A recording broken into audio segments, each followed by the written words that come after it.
on est mardi, il commence à bosser jeudi à Arzal, qui est vachement loin. Donc là, il arrive avec notre annexe et on va récupérer le chat déjà. Et puis bah voilà quoi.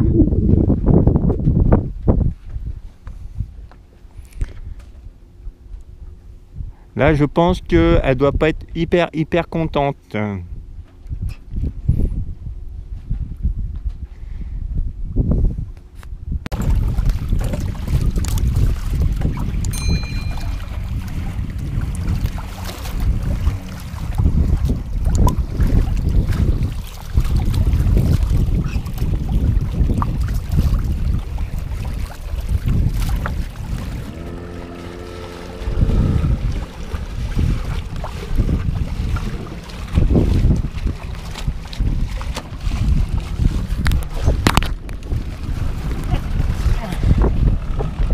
Attends Mimi, attends. Mimi. Tiens, doucement. Voilà, doucement. Ouais, doucement. Allez, c'est bien. Voilà, t'es en sécurité.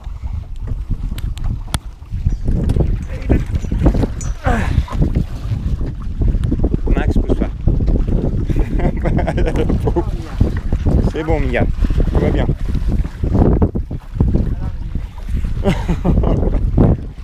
Ah pauvre.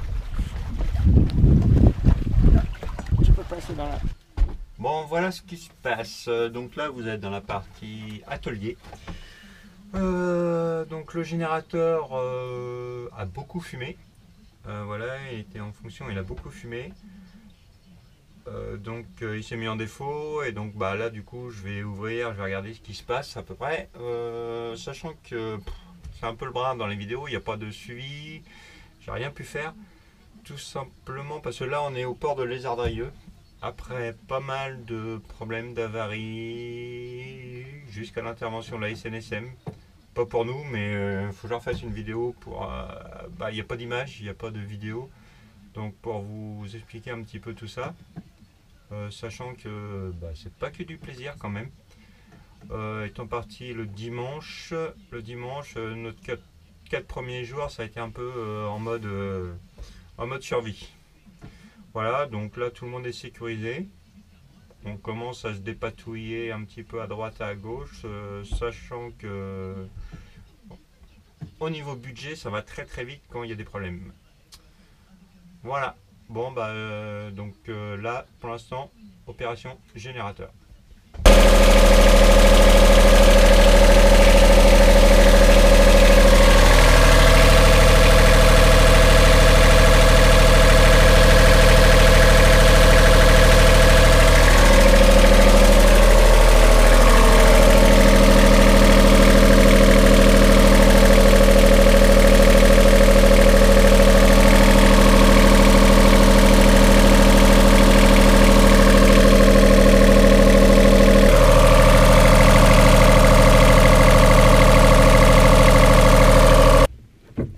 Je sais pas si vous allez voir, mais donc là ça fuit, je pense c'est à la base de cette durite là, donc liquide de refroidissement qui tombe là, ça fume, et donc c'est pour ça que je perds un peu de liquide de refroidissement. Bon, hop, je sais pas vous voyez mieux. Donc là ici, là-dessous il y a le calostat, là j'ai une petite durite et ça fuit à la base. Je pense que ça fuit à la base, hein. Je pense pas que ce soit au niveau du joint de pompe. Ça vraiment, de toute façon elle est vraiment en mauvais état. Mais là ça va être pour trouver l'équivalent. On va attendre que ça refroidisse maintenant. Mais bon. En fait voilà, hein, le calostat il s'ouvre direct, ça fuit quoi. Donc dès qu'il est en température, dès que le moteur est en température, le calostat s'ouvre. Et dès que le circuit le liquide de refroidissement circule, bon voilà, ça fuit quoi. Donc bon, c'est pas cata, ça va être juste pour trouver la taille de la durite. Là ici, Lézardrieux, c'est pas gagné. Mais bon, ça me permet quand même de faire tourner le générateur quelques minutes avant qu'il soit en température, ce qui me permet quand même d'avoir un peu d'électricité si j'ai besoin de charger la batterie. Alors le générateur, en fait c'est pas la durite, c'est carrément le raccord qui est décomposé. Donc le support de la pompe. Le support de la pompe qui est mort. Bon je vais démonter et comment j'ai trouvé cette pièce là, ça c'est une bonne question. Complètement pourri. Je sais pas si vous allez bien voir. Ah. Ah. C'est cuit. Complètement cuit.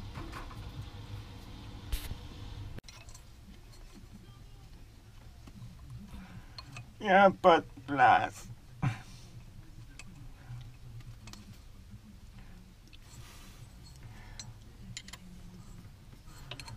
Bon, pour l'instant, j'ai de la chance.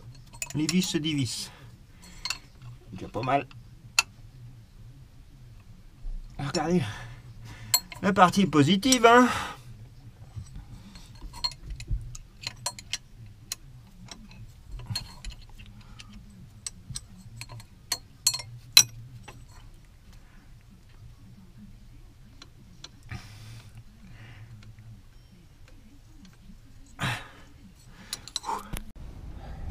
Bon, j'ai démonté la pompe entièrement. Donc ça c'est la pompe qui fait circuler le liquide de refroidissement. Et en fait il n'y a pas trop de dégâts, donc c'est juste l'insert. Donc le raccord, c'est un petit tube là ici qui est inséré et qui est complètement pourri. Donc je vais essayer de soit retrouver un tube inséré à l'intérieur, ou soit tarauder et remettre un raccord pour une durite de 10. On va essayer de sauver la pièce comme ça, pour un coût pas trop élevé.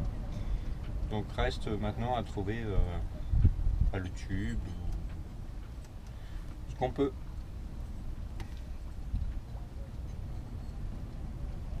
Quelle misère! À plus! Donc la pompe, j'ai réussi à lui mettre un tube là en cuivre. Tube en cuivre que j'avais mis au congélateur.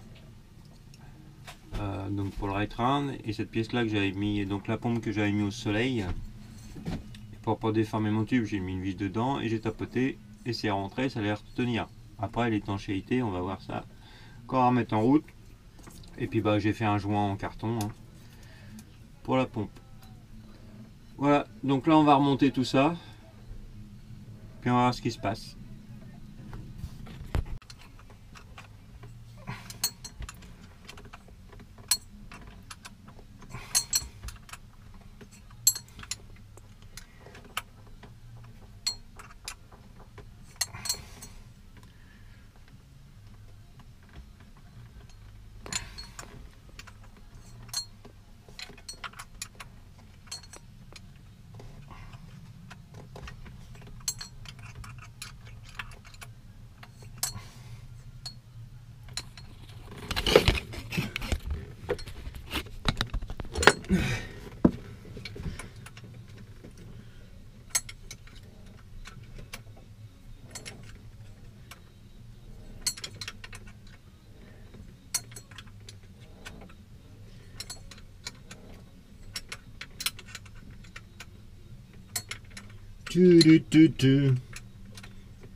Bon bah nickel pour tout. Voilà, ça, le générateur est de nouveau opérationnel et il n'y a plus de fuite.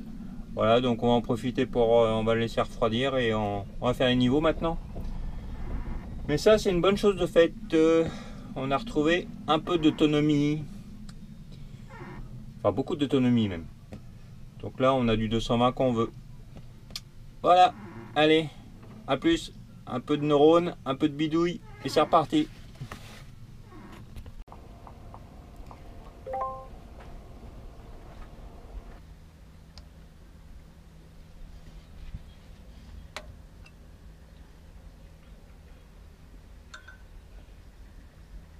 Tiens, donne ta main.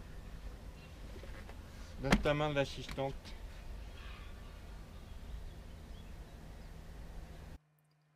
Donc comme je vous l'ai précisé un petit peu plus tôt, on est parti de Binic le dimanche matin, Marie-Galante et Bilbao, le voilier de Baptiste, donc en direction du nord, cap au nord, nous pour aller à Bréa et lui continuer sur Arzal.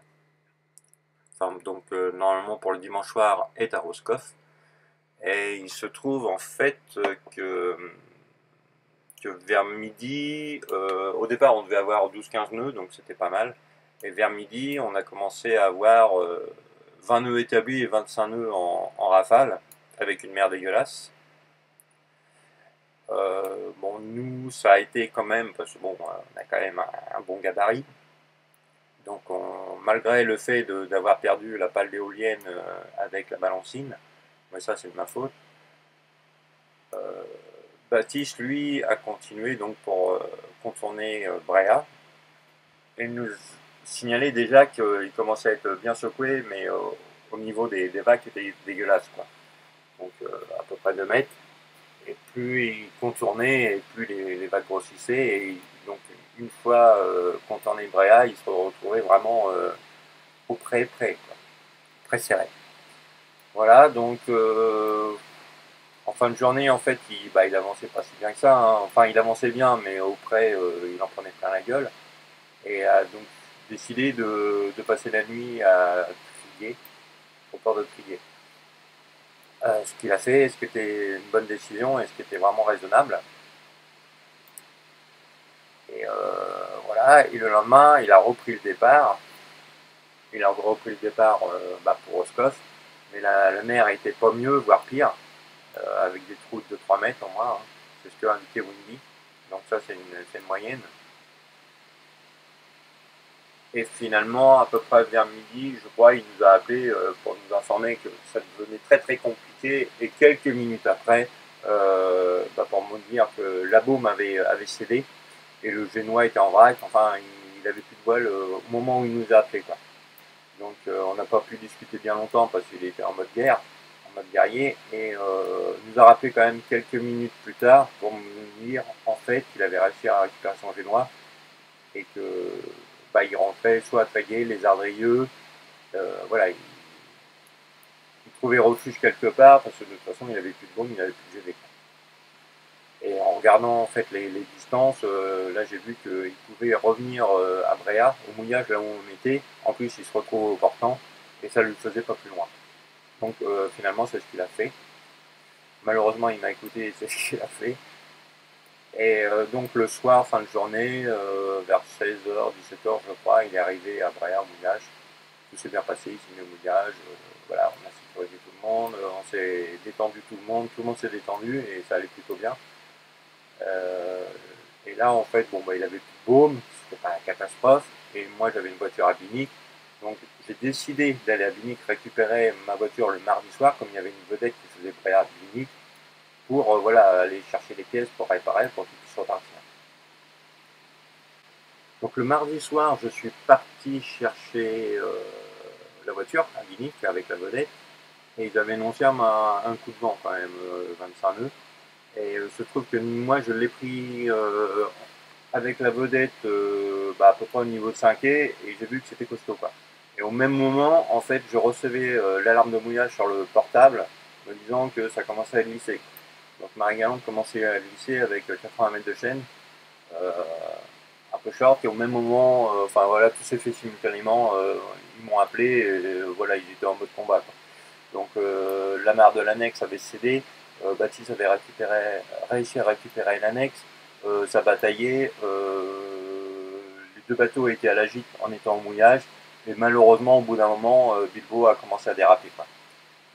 Et enfin là il était, ouais, moi j'étais en route avec la voiture, je retournais à Bréa, mais je suis arrivé trop tard pour prendre la vedette, et donc je me suis retrouvé en fait sur la berge en train de les regarder. Eux étaient à 1000, donc je les voyais très bien, et en plus ça, enfin, euh, c'était une nuit bien dégagée, on voyait très bien. Malgré le vent, la pluie et les vagues. Je voyais tout et j'étais vraiment spectateur et je voyais le bordel que c'était et ça devenait très compliqué pour eux. Et finalement, donc Baptiste a dérapé, je sais pas, il devait être 22h, 21h, 22h, je sais plus quoi exactement.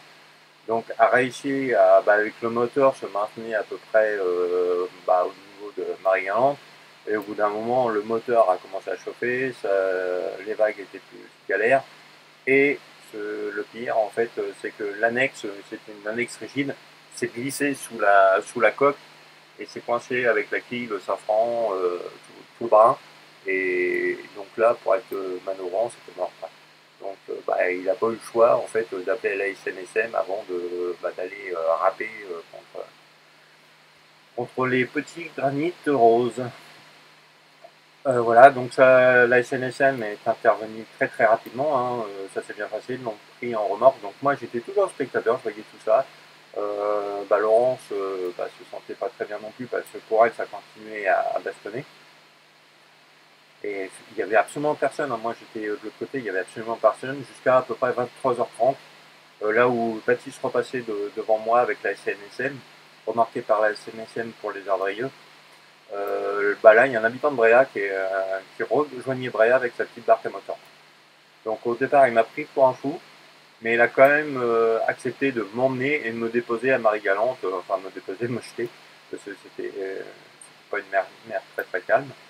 Donc moi j'ai sauté sur Marie-Galante et voilà, finalement j'ai balancé de la chaîne et puis on a fini la nuit plus ou moins serein, sachant que Baptiste était en sécurité aussi à Les Ardèches. Voilà, donc là dans quelques jours, Bilbo s'en va par camion, direction Arval, et puis on reprendra un peu plus tard, mais très compliqué cette petite histoire. A plus.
quoi, hein, sortir des sentiers battus, ça vaut le coup des fois.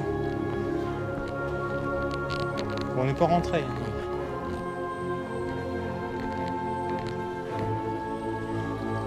On a juste le bruit de l'eau qui s'écoule et des oiseaux.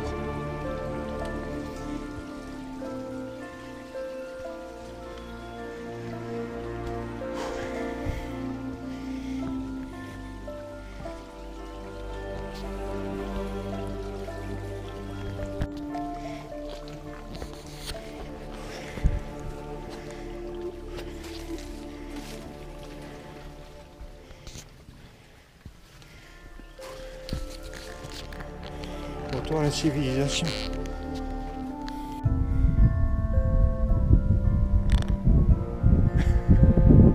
Ah, tout le monde est en pleine forme.